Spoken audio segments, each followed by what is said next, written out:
Hello दोस्तों, मैं हूं पांडव कुमार राज। आप सभी का स्वागत है आपके अपने यूट्यूब चैनल इम्पोर्टेंट नॉलेज पे।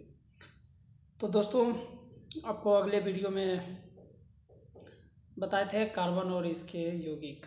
तो चलिए, और आज के वीडियो में हम जो है पढ़ेंगे तत्वों के आवर्त वर्गीकरण। तो दोस्तों, वीडियो को लाइक कीजिएगा, कमेंट्स कीजिएगा, शेयर कीजिएगा और दोस्तों के बीच भी शेयर कीजिएगा। और साथ में जो है सब्सक्राइब कीजिएगा, दोस्तों को भी बोल दीजिएगा सब्सक्राइब करने, और साथ में बेल आइकन भी दबा लेने और लीजिएगा, ताकि मैं जब भी वीडियो अपलोड करूँगा तो सबसे पहले नोटिफिकेशन आपको जाएगा। तो चलिए, तो हम लोग देखते हैं। तो चलिए आगे बढ़ते हैं, तत्वों के आवर्त वर्गीकरण देखते हैं। तो हम लोग जो है तत्वों के आवर्त वर्गीकरण में पढ़ते हैं। तो सबसे पहले हम लोग देखिए, ये पॉइंट है डोबे-राइनर के ट्रिक। तो अब उसके ट्रिक हम पढ़ते हैं। तो डोबे-राइनर के ट्रिक, तो चलिए क्या होता है तो देखते हैं इसके बारे में। तो डोबे-राइनर के 3 तत्वों का त्रिक बनाया,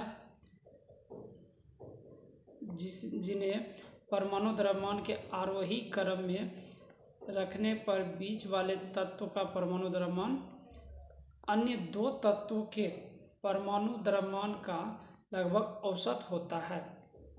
इस नियम को डोबे-राइनर का ट्रिक का नियम कहते हैं। तो देखिए, इसका कहने का मतलब हुआ है कि 3 तत्व आपको लेना है। 3 तत्व वो लिए थे जिनके परमाणु द्रव्यमान को आरोही क्रम में सजाए थे। सजाने के बाद बीच वाले तत्व का परमाणु द्रव्यमान जो है, बीच में जो रहेगा उसका जो है परमाणु द्रव्यमान अन्य जो बचेगा आगे और पीछे, तो उसके औसत उन दोनों के परमाणु द्रव्यमान के औसत के बराबर होता है। तो चलिए, तो जैसे देखिए 3 तत्व लिए हैं वो। एक नंबर देखिए, लिथियम, सोडियम, पोटेशियम, ये तीनों को लिए हैं। तो जितना जो है सोडियम के परमाणु द्रव्यमान होंगे, उतना लिथियम और पोटेशियम के परमाणु द्रव्यमान का औसत होगा। तो देखिए, तो उसी तरह देखते हैं कैल्शियम, स्ट्राटियम एवं बेरियम। तो स्ट्राटियम का जितना मतलब परमाणु द्रव्यमान होगा, उतना जो है कैल्शियम और बेरियम के परमाणु द्रव्यमान का औसत होगा। चलिए, तो आगे देखिए, तीसरा उदाहरण लिए हैं ये क्लोरीन, ब्रोमीन, आयोडीन। तो ब्रोमीन का जितना परमाणु द्रव्यमान होगा, उतना जो है क्लोरीन और आयोडीन के परमाणु द्रव्यमान का औसत होगा। तो चलिए अब आगे देखते हैं। डोबे-राइनर उस समय तक केवल 3 ही त्रिक ज्ञात कर सके थे, इससे ज़्यादा वो नहीं किए थे। तो चलिए, तो डोबे-राइनर ट्रिक की असफलता, अब हम उसकी असफलता पे कुछ चर्चा करते हैं। तो देखिए, कहता जिस आधार पर JW डोबे-राइनर ने त्रिक बनाए थे, उस आधार पर वे 3 ही त्रिक का पता लगा पाए। वे अन्य तत्वों के साथ कोई और त्रिक नहीं बता सके। तो यानी कि जो है वो 3 तत्वों के लिए ही बनाए थे। तो चलिए, इस त्रिक में वर्गीकृत करने की यह पद्धति सफल नहीं रही। तो मतलब जो है इस त्रिक के अनुसार वर्गीकृत करने में सफलता उनको प्राप्त नहीं हुआ, तो यानी कि वो असफल रहे। चलिए अब देखते हैं न्यूलैंड्स का अष्टक सिद्धांत। न्यूलैंड्स का अष्टक सिद्धांत थोड़ा उस पर भी चर्चा कर लेते हैं। सन 1866 में अंग्रेज वैज्ञानिक जॉन न्यूलैंड्स ने ज्ञात तत्वों को परमाणु द्रव्यमान के आरोही क्रम में व्यवस्थित किया। जैसे मतलब उन्होंने किया तो इन्होंने भी किया, लेकिन ये जो है लिमिट तत्वों को नहीं रखा। उन्होंने सबसे कम परमाणु द्रव्यमान वाले तत्व हाइड्रोजन से आरंभ किया। ये हाइड्रोजन से आरंभ किए और आगे तक, तथा 56वें तत्व थोरियम पर इसे समाप्त किया। यानी कि हाइड्रोजन से स्टार्ट किए और जाकर के थोरियम पे समाप्त किए। तो ये क्वेश्चन आपको पूछ सकता है कि न्यूलैंड्स का अष्टक सिद्धांत कब स्टार्ट हुआ, तो 1866 में आपको याद रखना है। और ये भी पूछ सकता है कि न्यूलैंड्स के सिद्धांत में तत्वों की संख्या कहाँ से कहाँ तक थी, तो आपको याद रखना होगा, यानी हाइड्रोजन से थोरियम। तो चलिए, तो यानी 56वें में आता है थोरियम और आपको हाइड्रोजन जो है 1 में आता है। चलिए,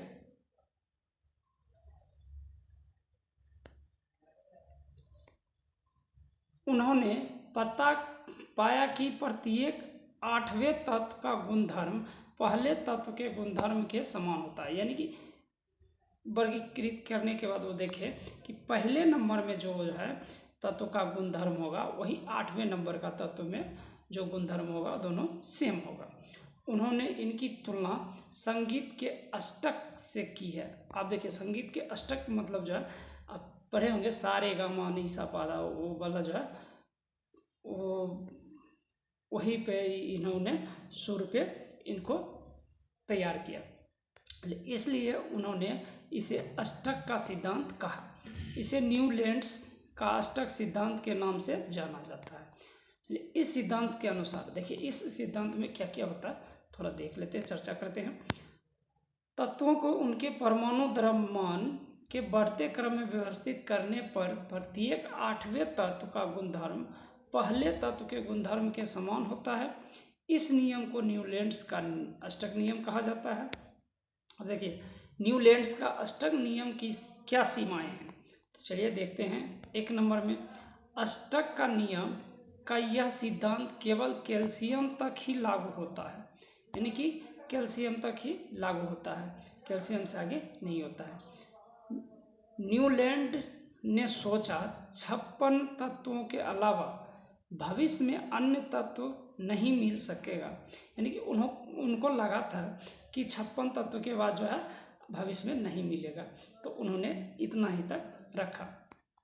लेकिन बाद में नए नए तत्व पाए गए और मिले, तो यहाँ गुए हो गया, यहाँ गए हैं। तो चलिए, मिले तत्वों के गुणधर्म अष्टक सिद्धांत से नहीं मिलते थे। यानी कि 56 तक जो तत्व था पहले, तो वहाँ तक मिलता था, और उससे जब आगे आया तो क्योंकि इन्होंने 56 तत्व तक ही लिए थे, और उसके बाद वाले तो आएंगे तो स्वाभाविक है वो मिलेगा ही नहीं, क्योंकि उनका जिक्र ही उन्होंने नहीं किया था।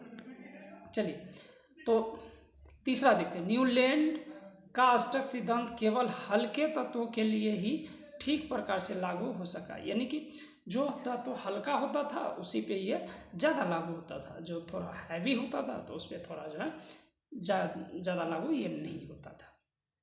आयरन को कोबाल्ट एवं निकेल से दूर रखा गया, जबकि उनके गुणधर्म में समानता है। तो आयरन और कोबाल्ट को अलग रखा था, क्योंकि उसको थोड़ा उनका गुणधर्म जो है अलग था। चलिए आगे पढ़ते हैं। मेंडलीफ की आवर्त सारणी। चलिए, मेंडलीफ की आवर्त सारणी आप देखते हैं, इसके बारे में कुछ चर्चा करते हैं, जानते हैं। तो चलिए, मेंडलीफ की आवर्त सारणी, चलिए इसके बारे में कुछ देख लेते हैं। तो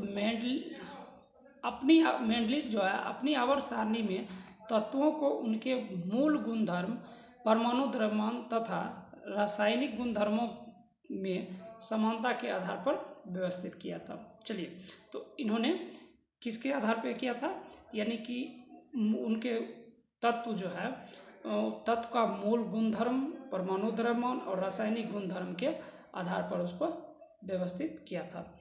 जब मेंडलीफ ने अपना कार्य आरंभ किया तब तक 63 तत्व ज्ञात थे। यानी कि जब मेंडलीव स्टार्ट किया था तो तब तक कितने तत्व थे? तो 63 तत्व थे। चलिए, उन्होंने तत्वों के परमाणु द्रव्यमान एवं उनके भौतिक तथा रासायनिक गुणधर्मों के बीच संबंधों का अध्ययन किया। चलिए अगला पॉइंट देखते हैं। मेंडलीव की आवर्त सारणी में ऊर्ध्व स्तंभ को ग्रुप यानी समूह, जो ऊर्ध्वाधर होता है यानी, तो उसे हम जो है ऊर्ध्वाधर घड़ी जो होती है उसको ग्रुप कहते हैं, यानी कि ग्रुप यानी समूह कहते हैं, तथा क्षैतिज पंक्तियां को पीरियड आवर्त कहते हैं। यानी जो क्षैतिज रहता है उसको हम आवर्त या पीरियड कहते हैं। चलिए, ऑक्सीजन एवं हाइड्रोजन के साथ बनने वाले यौगिक का चुनाव। तो अब चलिए, उन्होंने हाइड्रोजन और यौगिक के साथ जो यौगिक बनता है उसका चुनाव उन्होंने किया। तो चलिए देखते हैं। उन्होंने ऑक्सीजन एवं हाइड्रोजन का इसलिए चुनाव किया क्योंकि ये अत्यंत स्वक्रिय हैं तथा अधिकांश तत्वों के साथ ही यौगिक बनाते हैं।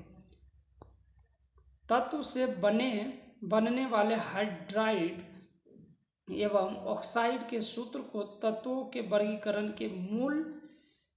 के लिए मूलभूत गुणधर्म माना जाता है। यानी कि हाइड्रोजन और ऑक्सीजन जो है ये जो है अधिकांश तत्वों से अभिक्रिया कर यौगिक बनाने में सहायता करता है, यानी बना लेता है। चलिए, मेंडलीव की आवर्त सारणी का अवलोकन। चलिए अब देखते हैं कि उनके आवर्त सारणी में क्या क्या अवलोकन हुआ है। तो चलिए उसके बारे में आपको बताते हैं। 1 नंबर, अधिकांश तत्वों को आवर्त सारणी में स्थान मिल गया था। यानी कि बहुत सारा तत्व को एक आवर्त सारणी में स्थान मिल गया था कि ये किस स्थान पे रहेगा, ये जो है किस स्थान पे रहेगा तत्व। चलिए दूसरा नंबर देखते हैं। दूसरा नंबर कहता है, अपने परमाणु द्रव्यमान के आरोही क्रम में ये तत्व व्यवस्थित हो गए। यानी कि उनके आवर्त सारणी में परमाणु द्रव्यमान के आरोही क्रम में तत्व को व्यवस्थित कर दिया गया था। चलिए तीसरा, यह भी देखा गया कि समान भौतिक एवं रासायनिक गुणधर्म वाले विभिन्न तत्व एवं निश्चित अंतराल के बाद फिर आ जाते हैं। चलिए, तो मेंडलीव का आवर्त नियम अथवा मेंडलीव का आवर्त सिद्धांत। चलिए, तो मेंडलीव का आवर्त सारणी में तत्वों के भौतिक एवं रासायनिक गुणधर्म उनके परमाणु द्रव्यमान का आवर्त फलन होते हैं। यानी कि आवर्त फलन क्या होता है, तो आप ये जो है जवाब दे सकते हैं। चलिए अब देखते हैं मेंडलीव की आवर्त सारणी की उपलब्धियां। अब क्या क्या उपलब्धि होते हैं, तो चलिए देखते हैं। 1 नंबर में सभी तत्वों का वर्गीकरण संभव हो सका। यानी कि क्या क्या उपलब्धि हुआ उनको, तो उन्होंने सभी तत्वों का वर्गीकरण संभव किया। उन्होंने आवर्त सारणी में तत्वों के द्रव्यमान को अपना आधार बनाया। यानी कि अपना आधार जो है परमाणुओं के यानी तत्वों के द्रव्यमान को अपना आधार बना लिया। तीसरा, इस आवर्त सारणी में नए तत्वों के लिए रिक्त स्थान छोड़े गए जिन्हें बाद में खोज लिया गया। यानी कि उन्होंने क्या किया कि सबको सजाने के बाद रिक्त स्थान छोड़ दिया कि आने वाले जो तत्व मिलेंगे यानी जिसकी खोज होगी तो उस रिक्त स्थान में उसको भरा जाएगा। चौथा, जब अक्रिय गैसों का पता चला तब पिछली व्यवस्था को छोड़े बिना ही उन्हें नए समूह में रखा जा सका। यानी कि यहाँ छेरे हो गया, वहाँ छोरे होगा। तो उन्होंने क्या किया, अक्रिय गैस का जब पता चला तो उसको पिछली व्यवस्था में को छोड़े बिना उन्हें नए समूह में रख दिया गया है। चलिए, मेंडलीव की आवर्त सारणी की कमियां। अब उनके आवर्त सारणी में क्या क्या कमी हुआ है, चलिए उस पर थोड़ा देख लेते हैं। 1 नंबर, मेंडलीव की आवर्त सारणी में हाइड्रोजन को न्याय संगत स्थान नहीं दिया गया। यानी कि उनके आवर्त सारणी में हाइड्रोजन को जो है न्याय संगत स्थान नहीं दिया गया, जो कि उसको देना चाहिए था तो नहीं दिया गया। चलिए यह खामियां हो गया। दूसरा, इस आवर्त सारणी में समस्थानिकों के लिए स्थान नहीं है। तो मतलब जो है समस्थानिक का एक स्थान होना चाहिए था, वो स्थान उन्होंने नहीं दिया था। चलिए अब हम लोग देखते हैं आधुनिक आवर्त सारणी। अब इसके बारे में देखते हैं। तो चलिए तो हम लोग अब जो है देखते हैं आधुनिक आवर्त सारणी। तो चलिए तो आज यहीं तक। तो नेक्स्ट वीडियो में आपको आधुनिक आवर्त सारणी के बारे में बताएंगे।